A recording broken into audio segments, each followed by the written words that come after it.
আইপিএলে কেন বারবার বাংলাদেশি প্লেয়ারদের সাথে এমন হয়? ভালো পারফরমেন্সের পরেও কেন দল পাচ্ছেন না মুস্তাফিজরা? বাংলাদেশে খেলেন বলেই কি তবে তাদের নিয়ে এত অনীহা?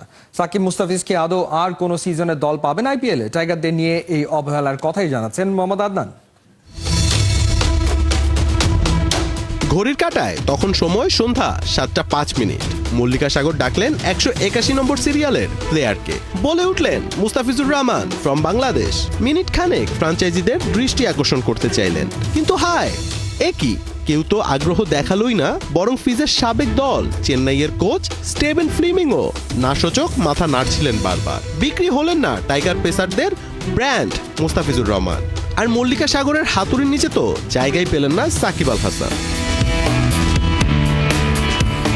আইপিএল এর মেগা অকশনের দ্বিতীয় দিন বাংলাদেশের দর্শকদের পাখির চোখ ছিল সৌদির জেদ্দায়।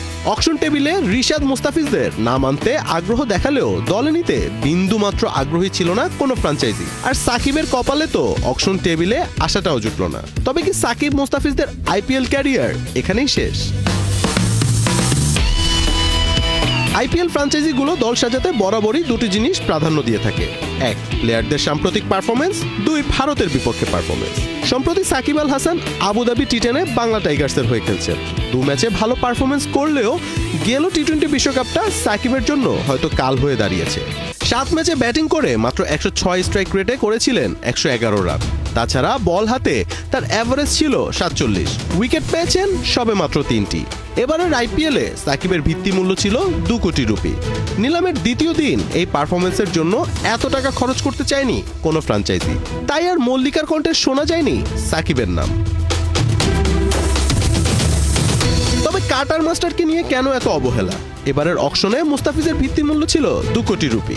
তার জন্য চেন্নাইয়ের দিকে তাকিয়েছিল টাইগার ভক্তরা, তবে মন গলেনি চেন্নাইয়ের।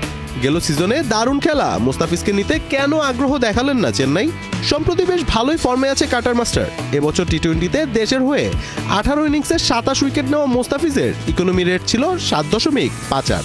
এছাড়া গেল আইপিএলে চেন্নাইয়ের টপ 3 উইকেট টেকারের একজন ছিলেন মুস্তাফিজুর রহমান। তবে কি বাংলাদেশে খেলেন বলে তাকে ফ্র্যাঞ্চাইজিগুলো হাইলাইট করে দেখেন না? তা না হলে মুস্তাফিজের দল না পাওয়ার তো কথা নয়।